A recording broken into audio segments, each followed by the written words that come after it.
Hey everyone, do you know what the eighth wonder of the world is? Today I'm going to show you how to plan to be smart with your NIL money. NIL means name, image, and likeness. Now, of course, you probably already know this since you've been paid this money. It's money that athletes can earn for being in ads and promotions. And boy, has it changed the landscape of college athletics. There's also, I believe, $3 billion owed to previous athletics, if I'm not mistaken. Hi, my name is Tommy Cloud. I am president of Third Act Retirement Planning. It's a company that I started back in 2000. I studied finance in college, as well as have obtained the Certified Financial Planner designation and Chartered Financial Consultant designation, along with Qualified Kingdom Advisors. So finances is something I know well, and especially from a biblical perspective. One of the things that we see as a problem with the NIL money is that many of these young athletes get a lot of money suddenly, but don't know what to do with it. It really is hard, as we see, and it happens to coaches too in college athletics. They'll get this long extension and then their performance goes down. I know at Georgia Tech, they signed a basketball coach named Paul Hewitt to this long contract, and after he went to the national championship game, didn't work out. More recently here at Florida State, they signed Mike Norvell, the head football coach, after going 13-0 in the AC and barely missing the college football playoff in the 2023-2024 football season. They signed him to a 10-year, $84 million contract, and the next year, I believe he won 2 or 3 games in the 2024-2025 season. Of course, for his team, it was only 2024. And we see college athletes get these big amount of money come in and they're unable to perform on the field. We've heard so many times that if you want to find out what someone's character is, give them a bunch of money, that nothing will show you a person's character better than giving them a large sum of money. So a lot of these athletes that are very young, they are grown men and women, certainly anatomically. However,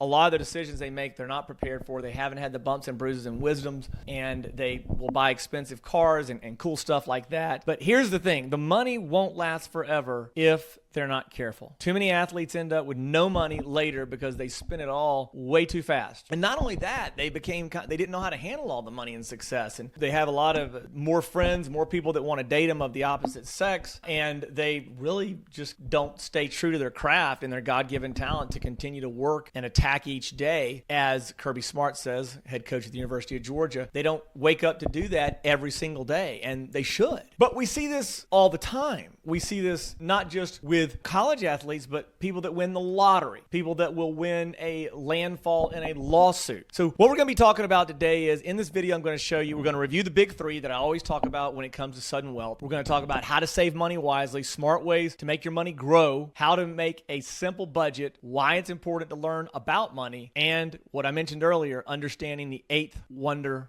of the world. First, let's start with the big 3. This is titanically important. With the big 3, we first of all talk about how to handle our friends and family. With me being in this business and having worked with people since 2000, I have seen many people receive large sums of money, and all of a sudden, they have more friends and family members interested in them than they ever have before. It's like the old sharks circling the boats when they smell meat, or out in the safari, if you want to compare it to that. There's a dead carcass. The lions will circle, or more importantly, the hyenas, or more appropriately, the hyenas will circle. So please understand, be very careful if you've gotten this NIL money, who you want to tell about it. Now, most likely, some of it could be made public if it's coming from the university. And then I'm not even sure it would be called NIL money. But please do remember that the Bible says that a rich person has many friends. And this is something that you do want to keep in mind. So who are you going to tell? And also, if you do tell people, a lot of them will come, they start spreading around in your circles and saying, oh, so-and-so has money. And they'll come to you with these great business ideas. I've seen it time and time again. They want to start a business. They want you to invest in a business. They want you to invest in this type of investment or something. Typically, it will benefit them, or it's a great idea that they haven't had the money to launch, or some other idea like that. Or they want you, or people may know you have money and they may want you to take trips that you can't really afford to take with this newfound money. This newfound money can be of great help with you for the rest of your life. When you're into your 60s and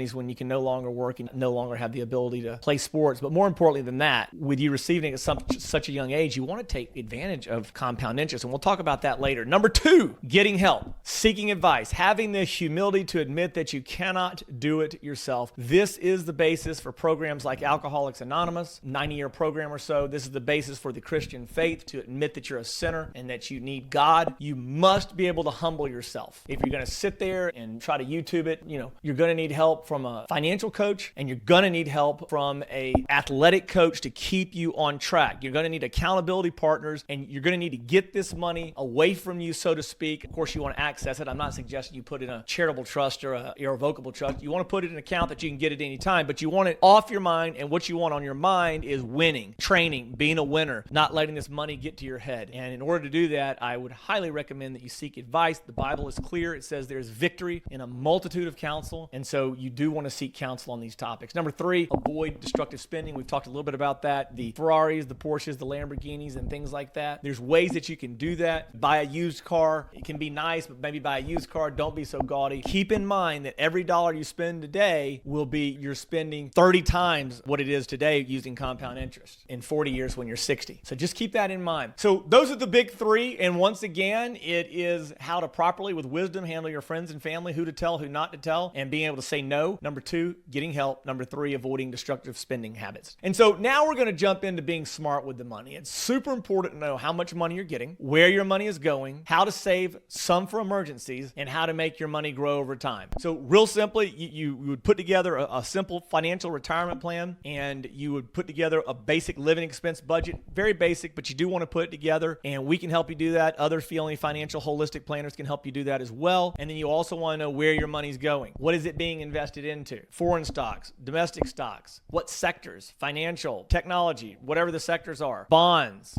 gold, hedge funds, private equity, private credit, utility stocks, any type of what you may be putting the money into. You definitely want to have some for emergencies. 3 to 6 months living expenses is what I typically recommend. And then how to make your money grow over time is to diversify it in non-correlated growth asset classes. Non-correlated asset classes are going to be things like utility stocks, the general stock market, the general global stock market, both foreign and domestic, gold, hedge funds, private equity, private credit. All of those things can help you to grow your money, and some of those are not correlated to the global stock market. You want to put it in there and let it reinvest itself, reinvest dividends if it's appropriate, and not think about it. And we're still going to talk more about that. You want to make good choices. Be smart with the money. Doesn't mean you can't have fun. It just means thinking before you spend.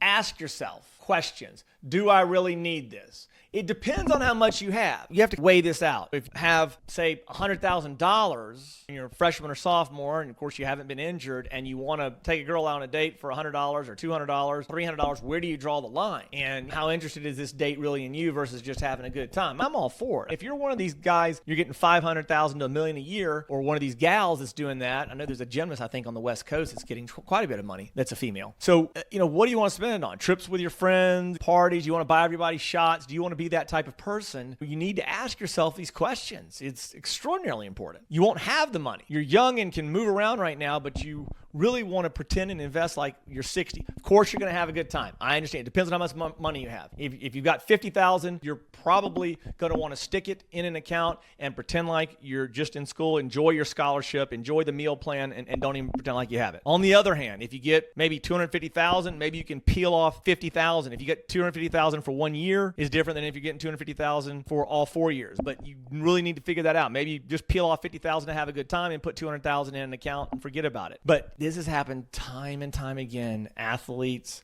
have people surround them. And it's not just athletes. Elvis Presley had what was called the Memphis Mafia, these people that surround him. All people do. And again, the Bible says this. It doesn't have to be an athlete. It doesn't have to even be a rock star. It can be just a person in the neighborhood that has gotten a promotion to a C-level executive. And now they're going from making $175,000 a year to making $600,000-$700,000 a year. All of a sudden, they have more people interested in being their friend. So now, let's talk about the 8th wonder of the world. Here is the quote. Compound interest is the 8th wonder of the world. He who understands it earns it. He who doesn't pays it. And that was Albert Einstein, of all people, the great genius that he was. And what is compound interest? It's exactly what he said it was. It's how something continues to grow upon itself. $100,000 makes 10%. That goes to $110,000. $110,000, if it makes another 10%, it's going to go up $11,000 instead of $10,000 like it did the previous year. But here's a better way to look at it. If you just take $100,000 and invested it today, didn't touch it, and just reinvested dividends, and it grew at an average rate of 9% per year, which is probably about what the stock market's done the past 100 years, maybe a little higher, but I picked 9%. It will be $3.1 million